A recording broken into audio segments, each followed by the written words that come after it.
గత పాలకులు జగన్మోహన్ రెడ్డి గారు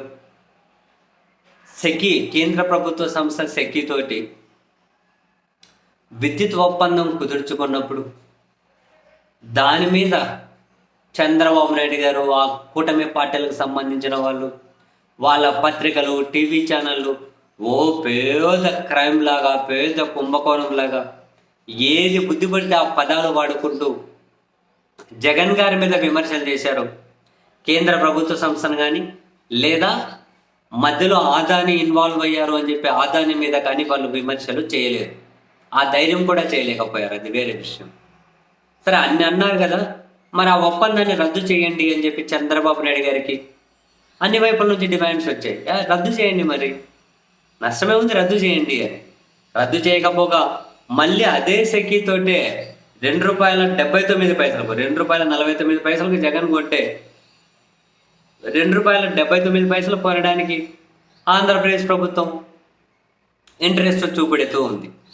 ఇదంతా వ్యవహారం ఒకవైపు జరుగుతూ ఉంటే తాజాగా తమిళనాడు ముఖ్యమంత్రి స్టాలిన్ తీసుకున్నటువంటి నిర్ణయం ఏదైతే ఉందో ఆ నిర్ణయం తర్వాత మళ్ళీ జగన్ చేసుకున్న ఒప్పందంలో కనుక తప్పులుంటే, అది క్రైమ్ అయితే, అది కుంభకోణం అయితే, చంద్రబాబు నాయుడు గారు తమిళనాడు ముఖ్యమంత్రి బాటలోనే ఈ ఒప్పందాన్ని రద్దు చేయాలి అని చెప్పి డిమాండ్స్ మళ్ళీ వస్తూ ఉన్నాయి.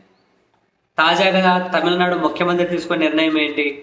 తమిళనాడులో 19,000 కోట్ల రూపాయల ప్రాజెక్ట్ ఇది. స్మార్ట్ మీటర్లు ఏర్పాటు చేయడం, అది గ్లోబల్ టెండర్స్ ఆదాని దక్కించుకున్నారు. Direct Adani energy limited, Adani కంపెనీనే, కేంద్ర ప్రభుత్వ సంస్థ కూడా కాదు. ఆదాని దక్కించుకున్నారు. అయితే ఇది 1 year కిందటే ప్రాజెక్టు ఆదాని దక్కించుకున్నది, గ్లోబల్ టెండర్స్ మళ్ళీ. అయితే దాని ద్వారా తమిళనాడు ప్రభుత్వం మీద భారం పడుతుంది అన్న చెప్పి విమర్శలు వచ్చాయి. వాళ్ళు ఏమంటారు, టెండర్లలో నంబర్ 1 ప్లేస్లో వాళ్ళు ఉండే లిస్ట్ టెండర్లు వేసే దక్కించుకున్నారు, గ్లోబల్ టెండర్స్. అయినా కూడా తమిళనాడు ప్రభుత్వ ప్రజలకు, తమిళనాడు రాష్ట్రానికి భారం అవుతుంది అని చెప్పి విమర్శలు వచ్చాయి. అండ్ స్టాలిన్ ఆదాని మధ్య ఏవో సంబంధాలు ఉన్నాయి అని చెప్పి విమర్శలు వచ్చాయి. దీని మీద స్టాలిన్ తీవ్రంగా స్పందించారు, అది వేరే విషయం అనుకోండి.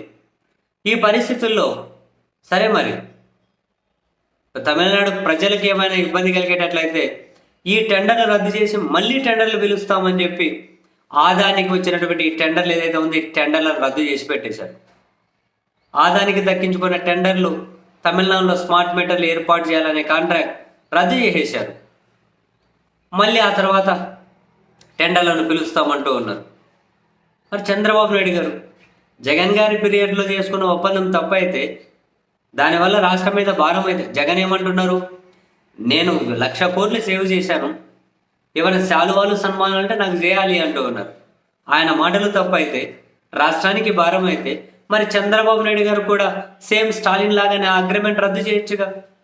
రద్దు చేసి ఇప్పుడు జగన్ ₹2.49 ఇక్కడికి ఏమంటారు, ఒక యూనిట్కి ధర కొన్నారు. అఫ్కోర్స్ 14 నుంచి 19 వరకు చంద్రబాబు గారు యావరేజ్గా ₹5.90 కొన్నారు, అది 25 ఏళ్ల పాటు. జగన్ 3 ఏళ్ల పాటు ₹5.49. అది తప్పైతే దాన్ని రద్దు చేసి చంద్రబాబు గారు ₹5.40, 1 పైసా తక్కువ, అవసరమైతే 1 పైసా తక్కువ కన్నా ఇంకా అగ్రిమెంట్ కుదుర్చుకోవచ్చు కదా. ఆ ప్రశ్నలు, ఆ డిమాండ్స్ అయితే మళ్ళీ వస్తూ ఉన్నాయి. మరి వాళ్ళు ఏదైనా కనుక డిమాండ్స్ వచ్చినప్పుడు పట్టించుకోకుండా ఉన్నట్లు, విన్నట్లు అని వదిలేస్తారు. లేదు, వాళ్ళు ఏదన్నా విచ్చలవిడిగా ప్రచారం చేయాలనుకున్నది అయితే బ్యానర్ హెడ్డింగ్లు పెట్టి, డిబేట్లు పెట్టి, అందులో ఉన్నోళ్ళు ఊగుతుంటారు చూడండి. అయ్యా నిజంగా ఏమన్నా కమెడియన్స్ సార్ బాబు, వాళ్ళు అంతగానో ఊగిపోతూ ఉంటారు. మరి ఇప్పుడు రద్దు చేయమని ఇవ్వకండి, ప్రాజెక్ట్ రద్దు చేయమని ఇవ్వకండి, స్టాలిన్ తరహాలోని రద్దు చేయమని చెప్పి డిమాండ్ చేయండి. చేయరా? ఊరికే ఊగుతారా? మిమ్మల్ని నమ్మేవాళ్ళరా బాబు గొప్పోళ్ళు.